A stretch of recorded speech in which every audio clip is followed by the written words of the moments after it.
You're listening to the Identity at the Center podcast. This is the show that talks about identity and access management and making sure you know who has access to what. Let's get started.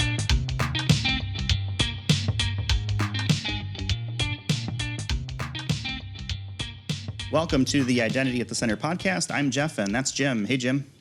Hey, Jeff, how are you? Oh, not so bad. Yourself? Good. Do you think our listeners have figured out that we're the odd couple? Oh, I mean, if that's not apparent, like even just looking at our pictures, that is readily apparent to me. But yes, we couldn't be, I think, more opposite, but at the same time, more compatible, if that makes any sense. Yeah, well, it's exactly right. But, what really got me thinking about it today is like, okay, we've been running this podcast and you're like the perfectionist for sound quality. And I'm the guy who, if you hadn't forced me to buy a microphone, I'd still be using my AirPods for audio quality. And you made the comment about my squeaky chair and my clicking of the mouse. I just think it's so hilarious because I don't even hear those things. They just don't even register for me. Well, I sit here and I edit all of our shows, and I'm listening with noise-canceling earphones. And, if anybody's wondering, yes, the AirPods Max, because that's how I roll. And they do a fine job of providing noise cancellation. I can hear everything, right? And now we're on this new platform that definitely ups the quality, so it becomes even more important to try and deviate, or not deviate, but to eliminate extraneous noise. So yes, I sometimes will make comments about Jim's squeaky chair behind the scenes as you hear him shifting around in his seat sometimes as he's talking. I will tell you, I have been guilty the last couple of episodes of an issue that has been driving me absolutely crazy. And I finally figured out over the weekend what was causing it. If you go back and listen to the last two episodes, there was like this very, very slight static crackle when I was talking, but it wouldn't happen all the time. It was like pulsing, like every 1 or 2 seconds, you might hear it. And the only way you would hear it would be if you were listening with something like noise canceling earphones or something like that. And what I did is I figured out over the weekend, I was like, okay, what the heck is going on here, right? Is it the new cable I've got? Is it the microphone? Is it my Rodecaster Pro that I'm using, for a mixer? Was it, the platform itself, et cetera? And it turns out I have a Razer Blade 15 as one of my main kind of editing machines and other things. And I had the power brick too close to the cable. And so I was getting interference from the power brick into the cable, and it was just ever so slightly you could hear it, but it was driving me absolutely crazy, and I'm glad I got it fixed. So hopefully, I don't hear it right now. Hopefully you guys aren't hearing it out there in the real world, but I try my best to try and put out a good, clean audio product for everyone. Well, I hope our regular listeners appreciate it, and hopefully my clicking doesn't drive them too crazy, but if it does, feel free to comment, and I don't know what I'll do. We're going to peer pressure Jim into getting like a mic boom arm. I think maybe the next upgrade for you would be going from a condenser mic to a dynamic mic. I did it. I'm way pleased. I have a Shure MV7 now, and this thing is awesome. Like, I feel like even my terrible voice sounds, pretty decent through it. And then, once it goes through processing and stuff like that, you'll be probably surprised to meet me in real life. I have like totally different voice maybe from what you hear on a podcast, but yes, well, definitely. Jeff, I'm thinking about the WD-40 investment. That should be under $5, so at least you got that. Yeah, we did ask Osh for that this morning for, I think you said like $279 for a can of WD-40 for your chair. So maybe our business overlords will help us out with that. So should we talk some identity? Let's do this thing. All right. Well, let's get into today's main topic, which is modern IGA's role in zero trust. That is a completely loaded term, but covers a lot of ground. And I'm very excited that we have Rod Simmons. He's the Vice President of Product Strategy at Omada. He's also a fellow podcaster extraordinaire. He has his own podcast, the SMR podcast, which I listened to over the weekend for the first time and absolutely loved. If you like technology, and that is right up my alley, I had a good old time listening to that. So welcome to the show, Rod. Thanks for having me, gentlemen. It's nice listening to you guys, and I'm laughing because I have a friend who's a podcaster, and she is adamant on audio quality. Like, if we have a bad show with bad audio, she'll like send a text and say, I stopped listening 5 minutes into your show because I could not tolerate the audio quality. And it is true. Either you really care or you're like Jim and you're just like, it doesn't really bother me. I can listen to anything. You could rattle a chain next to Jim and he's probably fine with it because as long as he can hear what he wants to hear. So totally with you guys, probably Jeff on the trying to optimize the audio quality. Well, truth be told, I never listen to our own show because I can't listen to my own voice. It's like, it's just a pet peeve or something. I will say, I usually, if I listen to our show in post, I'm like, God, I sound so nasally. There's always something. There's something about your voice that you just don't want to hear, or you're like, I live the show. I don't need to re-listen to it. But I think Jeff, it's hard. You don't listen to the entire thing, but you're going through bits and pieces, and you're trying to listen for those bad sounds. And if you hear something repetitive, you almost have to comb through the entire show to try to fix those things. So I totally get it. Yeah, it is. It's funny when I hate listening to my own voice too, and I think it's a universal thing. I don't think anybody likes listening to their own voice, even people who, by any substantive means, right? That person has a radio voice. Even they probably hate their own voice, right? So I definitely, when we're going through editing, I do all the editing for the show too. So I'm listening usually to, I was there for the episode, and then I'm there for at least one or two playthroughs as I'm scrolling through looking for issues with it and so forth. And at this point, I can recognize waveforms of Jim clicking his mouse, for example. Like, I can see it. I know what's happening. I don't have to hear it. Like, that's just where I'm at right now. I'm like Neo in the Matrix. The letters are dropping, the waveforms are there, and I'm able to say, okay, here is, Jim's squeaky chair. I'm going to pick on Jim a lot today. Here's Jim's squeaky chair. Here's his clicky mouse, all that stuff. And it's interesting to see also hear the cadence with the way people talk. Like, I have a certain speaking style, and I might pause and then get into something. Other people kind of run right through. Others use a lot of filler words, ahs. I think we're all kind of guilty of that to some degree, and I think that's one of the things that makes this so interesting is just its conversational nature. This is the way real people talk. I don't go through and edit out and try to make everyone sound perfect and professional because that's not realistic. So yeah, I empathize and understand with your friend who does the podcasting, and I would just give, I'll raise the fist and say, sister, I'm with you.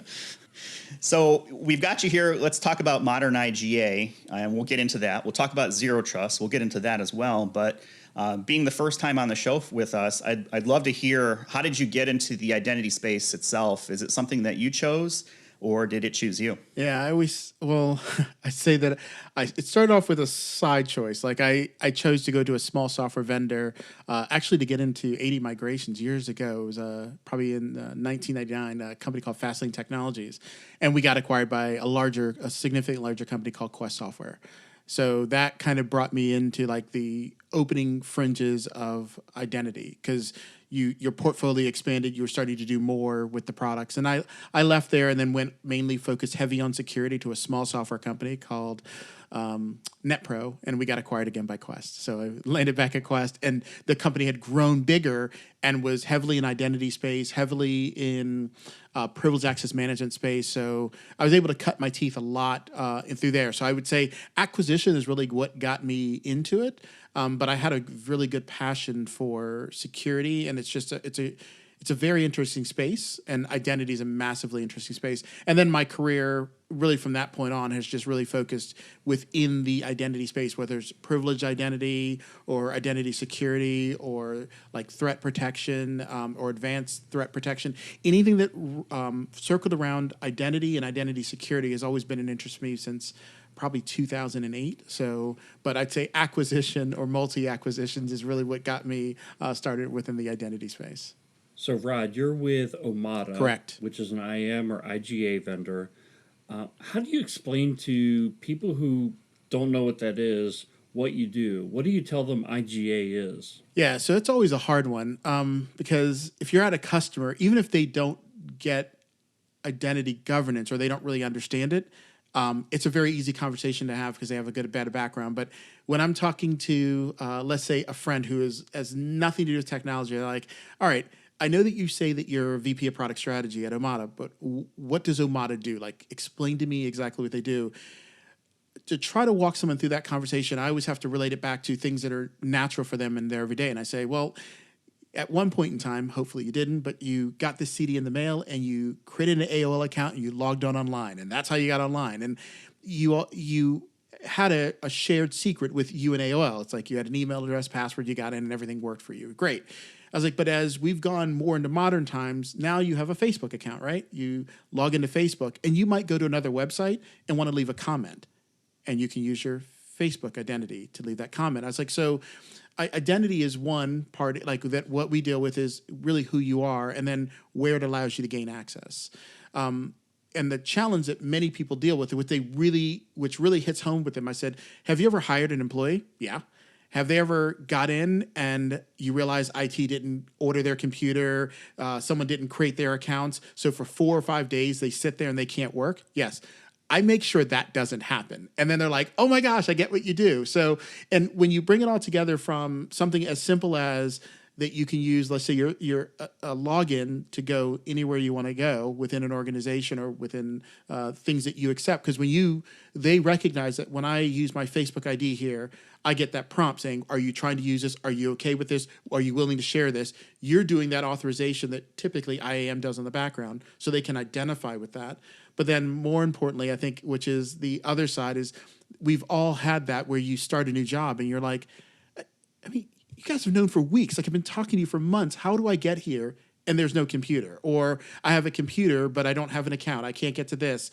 And for the first 6 months at a job, you're always saying, I didn't know I was supposed to have access to that. I have to now request that, and waiting for it to all get fulfilled. And you're saying companies don't realize the fundamental cost that's associated with it, but most employees have had that experience. So once you start explaining them down that way, they fully open up and say, oh my gosh, I totally get what you're talking about now. Yeah, my latest explanation is, have you heard of ransomware? Do you get asked about ransomware a lot? I mean, I've got to imagine that's first and foremost on the minds of almost every client that you work with. Yeah, and so it's funny when you guys being in the same industry, often you don't want to tell people exactly what you do, and it's because they just don't get it. So they'll say, what do you do? You're like, I work with computers. Oh, can you fix my computer? So you're like, okay, wait, I need to specialize this a little bit more.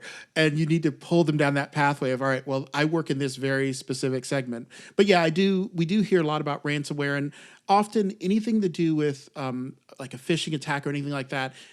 For many organizations, when we talk to them, it's someone had too much access. That too much access got us in a world of problems, and we can never let that happen again. So they're trying to put process around that. Or it's the other way, which is if you're US based or even if you're international, we got a big government contract or a big contract with a said vendor, and that vendor now requires that we go through all these processes because they need to secure their entire supply chain, and we're now part of it. So, and what they're really saying is, if you don't do proper governance, ensuring that only the right people have access to the right stuff in your environment, which may impact us, then you can't do business with us.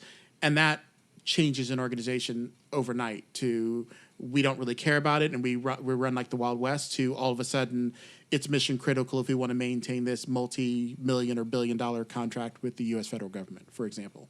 I bet everybody who's a chief information officer or chief information security officer, when they visit their grandparents, they bring them over to the computer. It's blue screen of death. Can you fix this? And when they can't fix it, it's like, I knew you were never good at your job. You're not very smart. You're not very good at what you do.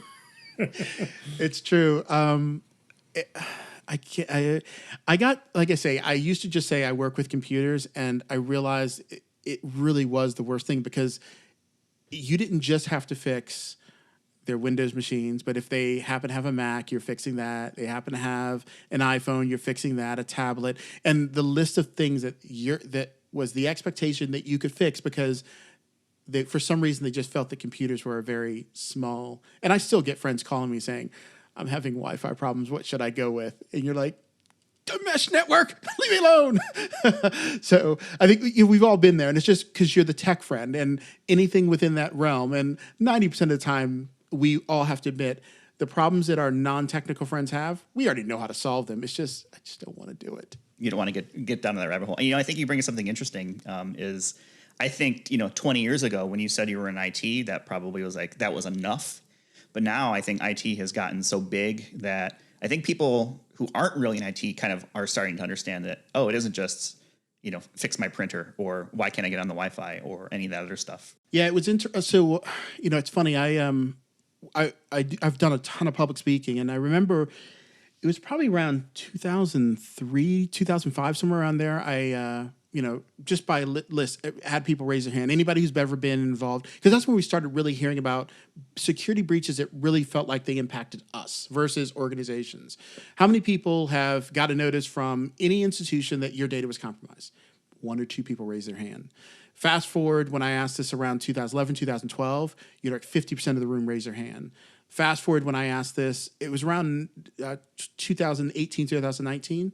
I don't think there was a single person who hadn't raised their hand saying, at some point in time, my data's been compromised. And often, which is for most people is the frustrating, is it's not due to my fault. Like, if you think about how many breaches, like if you were a government contractor and you lost your data, it wasn't I lost it. It was I was part of the OPS breach. So my data was lost. It wasn't something I did personally wrong. It was something wrong that happened because they attacked a particular organization. Or if you're part of the Anthem breach, it's just my company chose them as a healthcare provider, so my data was lost there. Or I got lost via a hotel chain breach where it's like I'm just a loyal customer to that hotel chain. I will never stay anywhere else, and they were compromised. So it doesn't matter what facet of business you go to, and I often.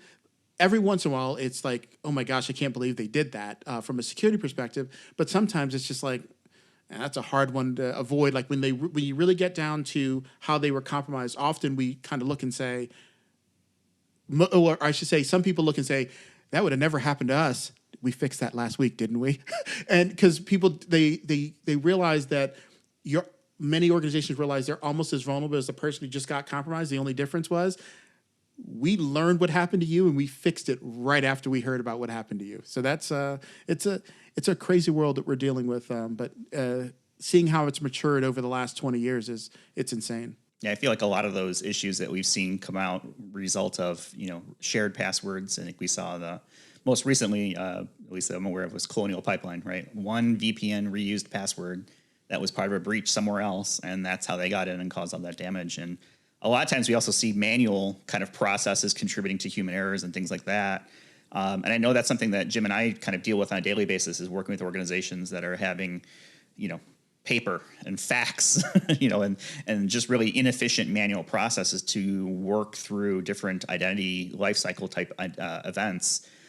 When you walk into an organization and you see that, where do you usually have them start? Is it, let's start by working with onboarding or offboarding or access reviews, or let's just figure out who has access to what? Like, what's your game plan going in? Yeah, so I mean, like with anything else, which I'm sure you guys get into, the first part is discovery. I think if you walk into an organization and it's very rare you walk into an organization they have nothing. They usually have some process, homegrown, manual, scripts, whatever it might be, but they do understand how it's supposed to work.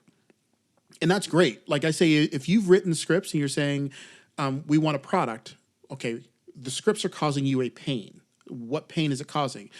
John left. He's the only one who wrote the scripts, and no one knows how to make this go. And we can't really change this process ever again. Like, so that's the problem. Or it's just become cumbersome, like troubleshooting through this. And what I think most companies realize at some point in time is, it doesn't matter.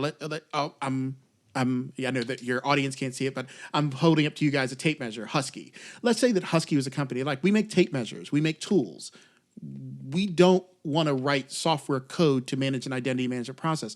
And they quickly realized that, yes, I could hire 5,000 developers to maintain this process, or I can hire a company that specializes this and put those people to use making better tools, is to keep Rod buying the next tape measure we're going to do, or the next measuring tool, or the next tool we're going to deliver, the next desk, whatever it is.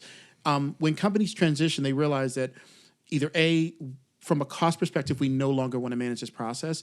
And then the next real leap on that is at the rate we're adopting new solutions, like we, at one point in time, what we did worked really well. It was all in-house, all direct database access, everything worked well. But now all of our customers are coming to us with cloud-hosted solutions. So we're essentially going to have to rewrite almost 90% of our platform with this whole transition to cloud computing. We don't want to do it again.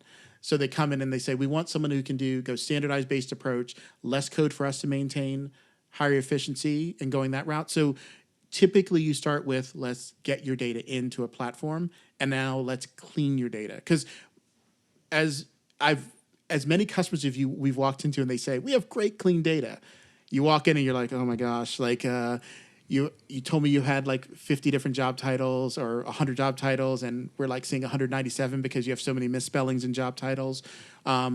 Or you don't, tons of people don't have managers, so where do their approvals actually go to now, and how do you figure that out? So it's trying to pull all that stuff together so that they have like a cohesive story, and then we can get it out to where it needs to go, because it's often what you don't know which is really hurting organizations. And I think if you've been doing it manually, there's a couple people who know a lot of things, and then there's, I'd say, even, I hate the term shadow IT, but there's a lot of people who know everything you don't know and don't want to tell you because they don't want you messing with their world.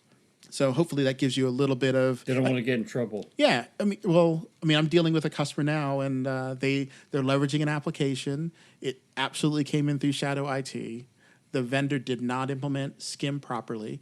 So the IGA guys are saying, we want to take over and manage it, but it's a horrible implementation of SCIM. They didn't follow any of the standards. And it's trying to get the vendor to do the right thing to implement SCIM properly on top of it so they can properly govern and manage it moving forward. And that's the challenge that organizations deal with, is that, if you walk in, and I'm sure you guys have seen it probably in your job, where you walk in and you say, the IT group has this budget, and then you find out that there's some business unit that has tenfold the budget because where all the money comes in. So they're like, we go to IT and say, we need a new database. IT says, no. They're like, go pay for a database, get us what we need to keep going. Like, you're not going to get in my way of this line of revenue. And from an outside standpoint or an attacker standpoint, it's the perfect formula, because you know that businesses do this, that's how they operate, and hey, it just works. And sorry, I wanted to touch back on something you mentioned earlier about passwords. While it is a small part of what we do, do you guys see the same problem where you go into an organization and you start trying to talk to them about federation, and it feels like the conversation sort of dies because of the type of applications they've deployed? They either don't support federated authentication, so they can't, and they're trying to figure out password synchronization across systems, and you want to slap your forehead? Password synchronization sucks. Don't do it. But it's a great transition for my next question, which awesome. is, I do want to bring up the whole piece. You guys just released a report or collaborated on a report titled "A Modern Approach to Identity Governance and Administration," and talking about the differences between modern IGA and legacy IGA. Yep. And so I think that's a lot what you're getting at, right? When you talk about that password piece, that's not modern. That's Stone Age when it comes to IT.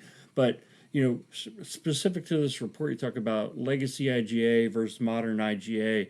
I wondered if you could explain what the difference between the two is. Yeah, sure. So, and it's probably easier just to explain what modern IGA is. And this isn't like a term that Omada has coined. This is more like Gartner kind of really laid out like some of the tenets of what they feel a modern IGA solution is. And the first part is going to be something that's, cloud native, cloud architected type solution, obviously enterprise scale.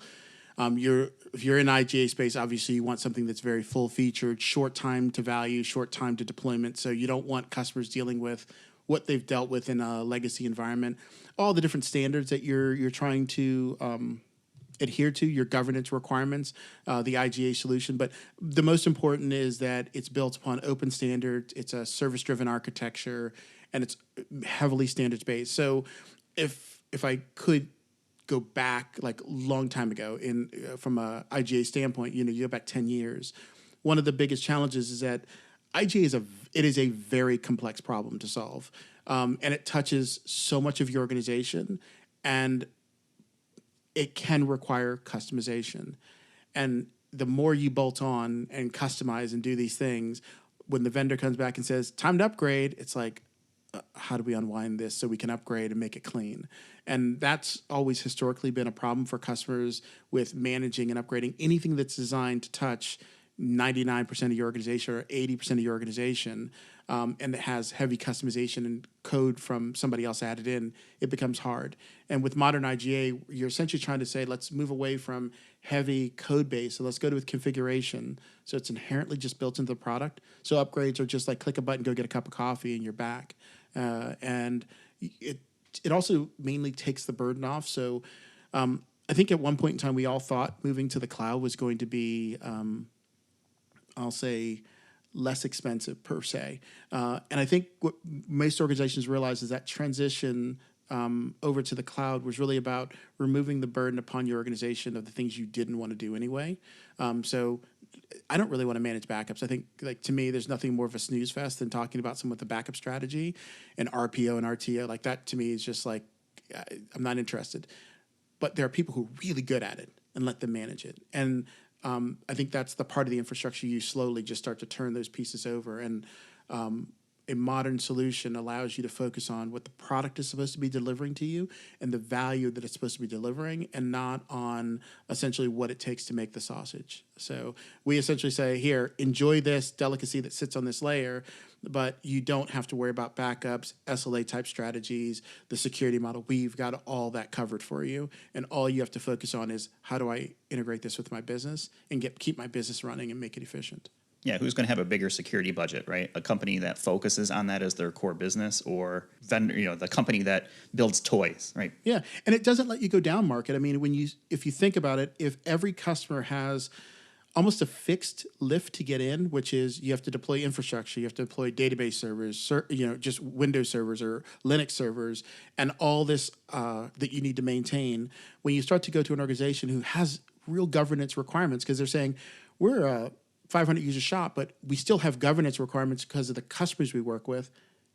What's the solution for us? So allowing that to move to the cloud, it says you don't have to maintain that part. That's just part of a one user license cost that you deal with. So it really just makes it a lot easier. And even as the organizations get bigger, while you might have people who practice, no one wants to say, man, I can't wait to give up a weekend for an upgrade. I want to say, we're going to do an upgrade. I'm going to hit the upgrade button on my way home. If it goes awry, I will call the vendor when I get home and say, upgrade had an issue, or the upgrade just magically is delivered to me. But it's not my problem to fix. It's the vendor's problem who's delivering this to me as a service. And I'm not paying overtime for like 8 guys to be on the weekend or to strategize, manage an upgrade process. Because probably the other thing that we all realize in our careers is there's nothing more frustrating than getting hit by a security vulnerability that the vendor told us about 6 months ago, and that we're still in testing to see if we can roll in production. Like, it's what drives most IT professionals crazy, saying we got to get from being notified to implementation a lot faster.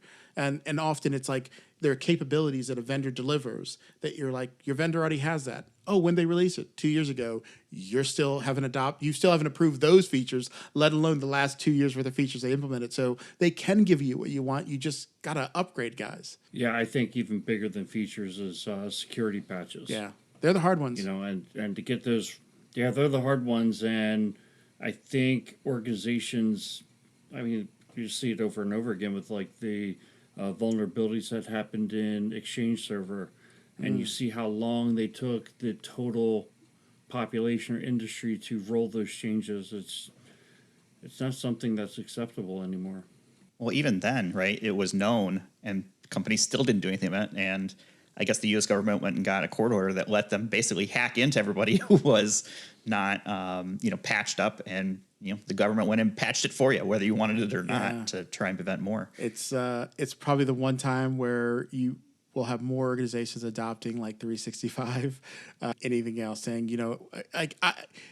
there was a point in time where I was probably on the side of, put my mail on someone else's platform? Are you crazy? Now it's like, whatever. You can have email. Hey, my docs, I don't need a file server.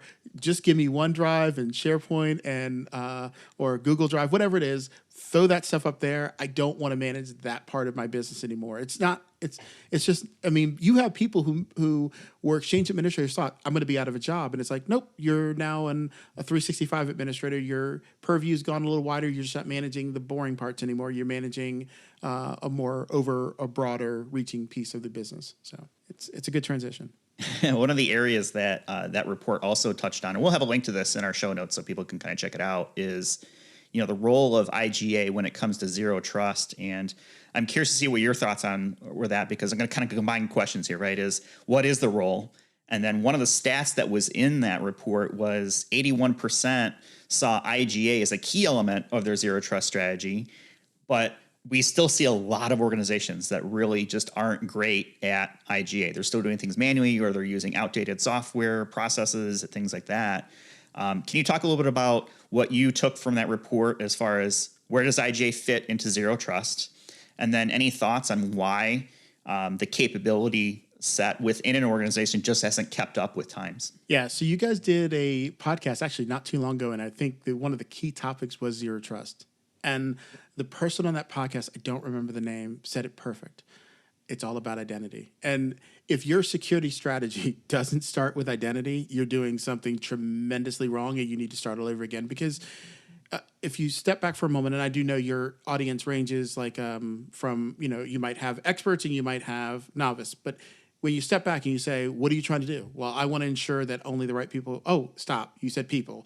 So if you're trying to make sure you want to make sure that I can get access to this, or more importantly, only I can get access to this and other people can't. You started with identity, and that was the core of it.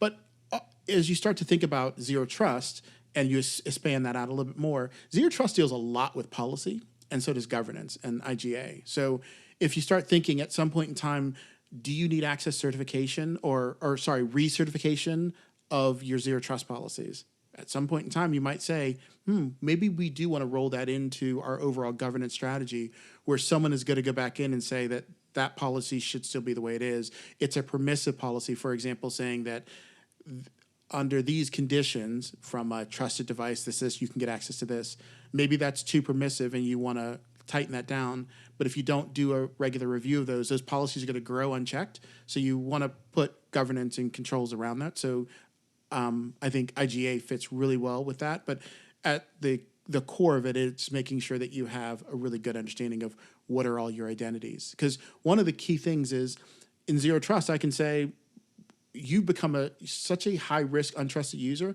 Maybe I want to lock you out.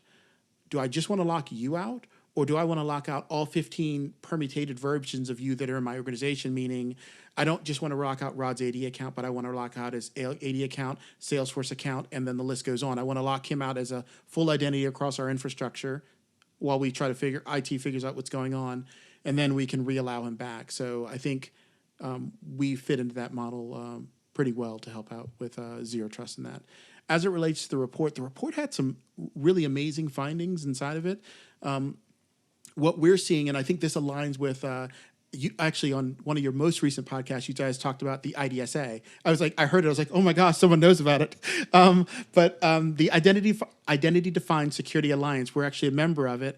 They have a new report that I guess at the airing of this just recently released. And some of their findings are perfectly in line with everything I'm saying and everything you probably would see in our report, which is organizations are sort of recognizing that IGA or identity projects, IAM IGA is no longer about like automation and efficiency. It's all about security. And I think anybody who's been in IGA or IAM for a long time has been saying, that's what we've been saying for years. It's all about security. But I think the industry is starting to recognize that, and you're starting to see it for where the rubber hits the road in organizations. They're starting to recognize that transition from we've automated our business process to we're securing our business process, and it all ties into our overall security strategy and not just an efficiency strategy. When you see organizations paying upwards of $40 million of ransom, security takes more of a lead, right? I mean, I remember when I first got into the industry, every time you talked about security, it was like you were trying to sell FUD, fear, uncertainty, and doubt. And I don't think it's viewed that way as much anymore. But one thing I picked up from the report, it focused a lot on preventing compromised accounts using IGA. And so the question to you would be, could you summarize how IGA can help with preventing compromised accounts? I think the first problem you run into is if with many organizations, when you go through that discovery phase, they realize they have more. I'll call them orphaned accounts. It's probably the easiest way to identify those, which is no one really knows what that's for. And when I've done with AD, I could go through someone's AD, we identify all these accounts, and then there's a bunch of accounts where someone's like, I don't know, no one knows what it is. It's like, all right, great, we do some more analysis. Like, password hasn't changed in about a decade. Like, anybody know now? Nope, no one knows. And the fear is, but if we disable it and it breaks something critical to the business, no one wants to touch it. So IGA is about trying to get all of that stuff collected and then put it, like, I'll say all these accounts will have an owner. And when Rod leaves the organization, someone else will become the owner.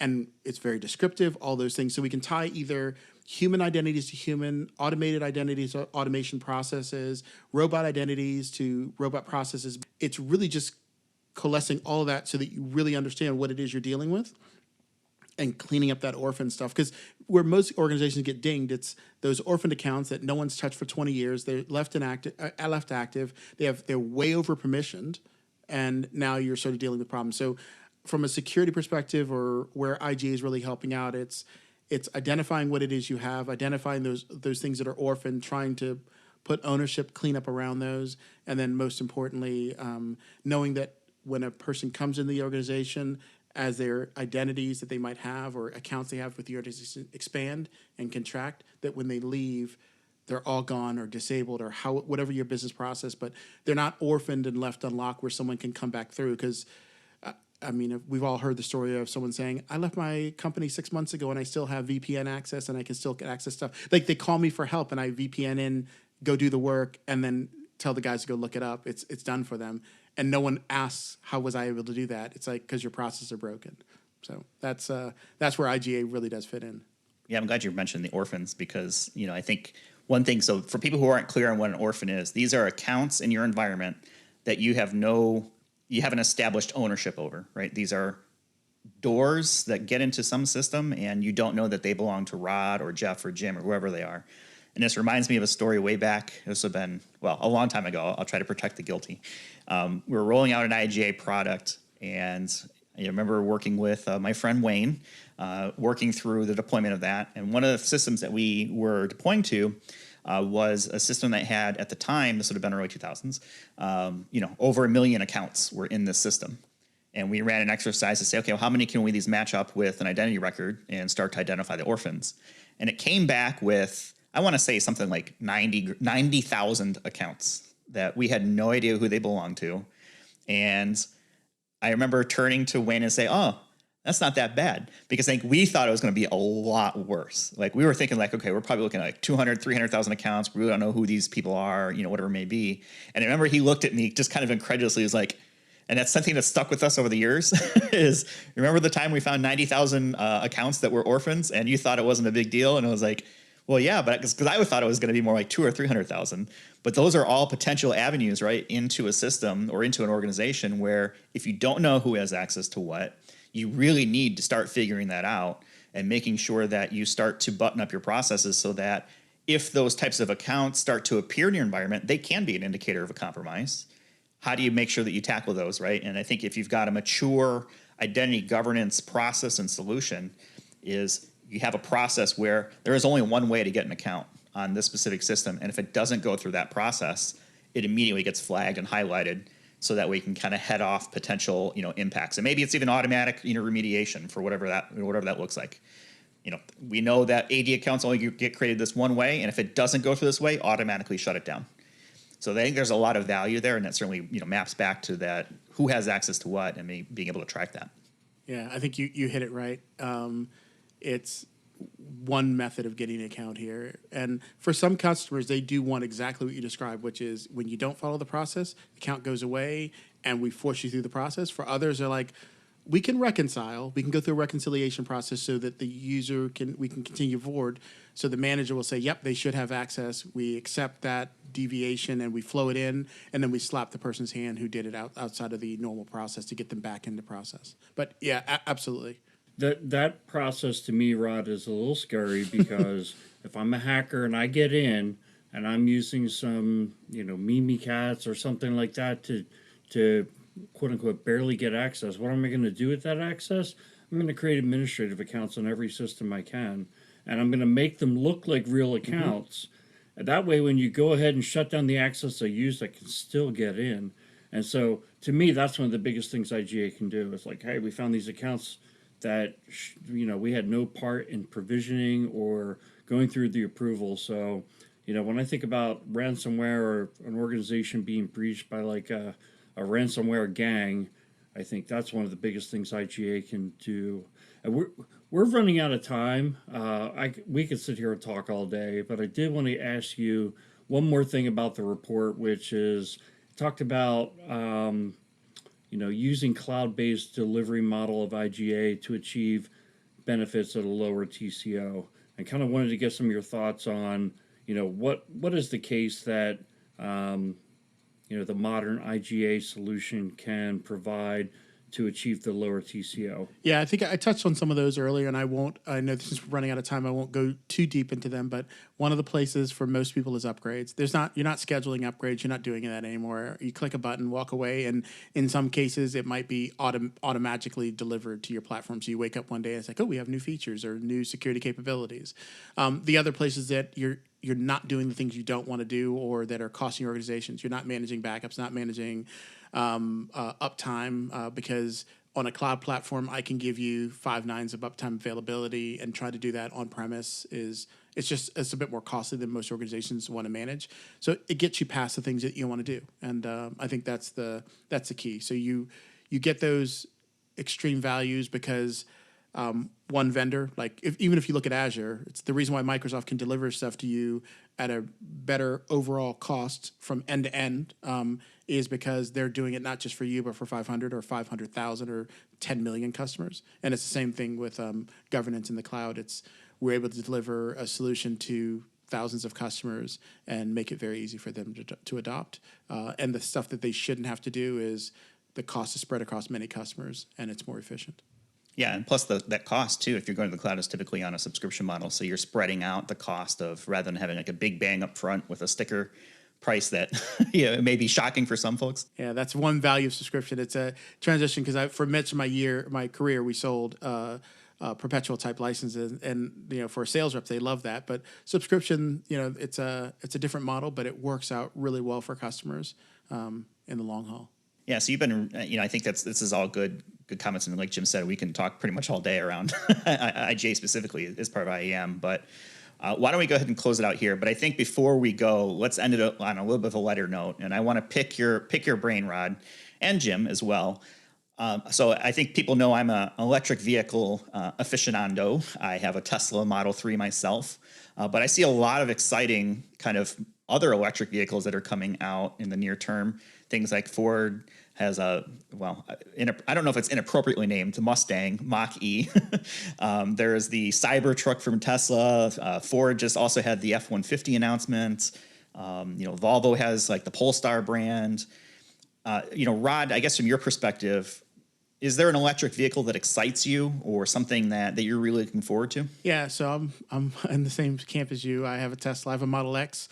My wife drives a 3. Unfortunately, Tesla just canceled the Plaid Plus. So I was really... But it's supposed to be just almost as good. I mean, 2 seconds, 0 to 60. Well, it was the range that I liked. I liked the 520 plus mile because I have a 500-mile road trip to our beach house we have. And I was like, 500 miles, it's like I'll go well over halfway, charge, and then pull right in, and I'll have one stop. But that was most interesting. But honestly, if you haven't looked at their Mercedes EQS, oh my gosh, like that vehicle and what they've done, that has me drooling. I'll also say the Rivian, was it the truck, the R1T? R1T is the one that I like a lot. So my buddy is in love with the F-150 Lightning.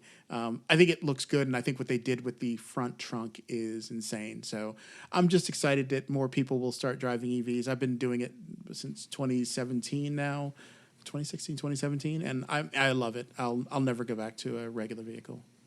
Is Jim a electric vehicle driver yet? I'm not one yet, not yet, but the Harley Livewire. Oh, yeah. It's really cool to me. Yeah. But 30,000 for a motorcycle might be outside of my budget, so I'm still saving up for that Canon WD-40. And you definitely don't want to see probably the price of the EQS, because that is going to be brutal.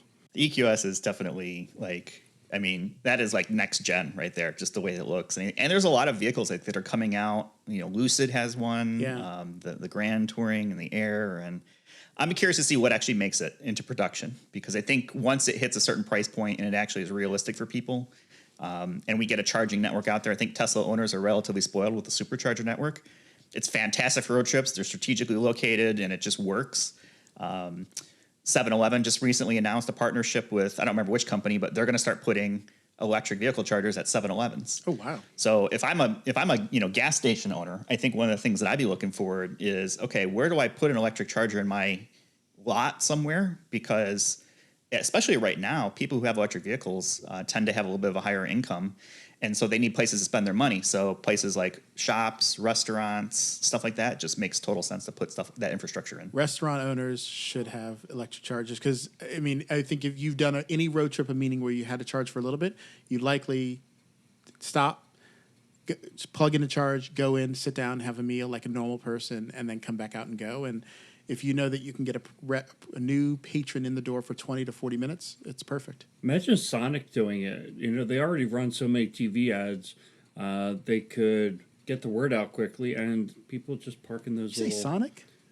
Sonic, yeah. I was thinking Mastro's, like nice steakhouse. Go sit down, enjoy for a while. But Sonic will work too. Jim just wants to see, I think, probably a commercial with those two dorky guys. I don't know if they still do the commercials for Sonic or not, but I'm sure they'll work in some clever pun with, electric lemonade while you charge or something like that.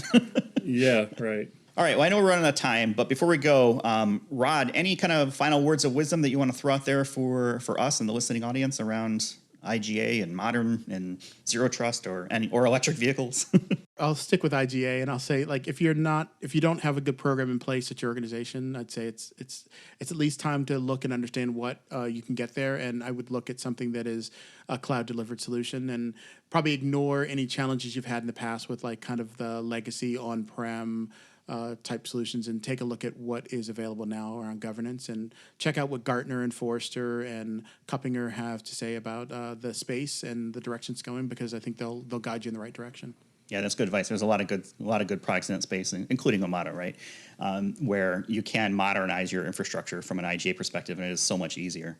Jim, how about yourself? I guess since we talked a lot about breaches and preventing breaches and ransomware, my tip number one always is MFA everywhere.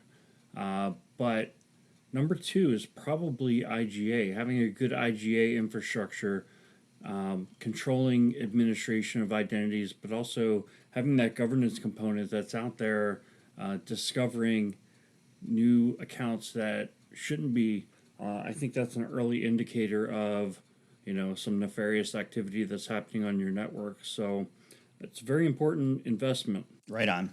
All right, with that, we're going to go ahead and leave it for this week. I want to thank Rod for being a guest with us. I had just a great conversation. You can learn more about Omada at omada.net. That's OMADA.net. Please do go check out Rod's technology podcast too around SMR. It's called SMR Podcast, and you can find them at smrpodcast.com. I am a new subscriber, a new listener, and thoroughly enjoying the conversation. So keep bringing it, Rod. And for us, you can visit us on the web at identityatthecenter.com. You can follow us on Twitter at IDAC Podcast. And with that, we're going to go ahead and leave it for this week. Thanks, everyone, for listening, and we'll talk with you all in the next one. Thanks, guys.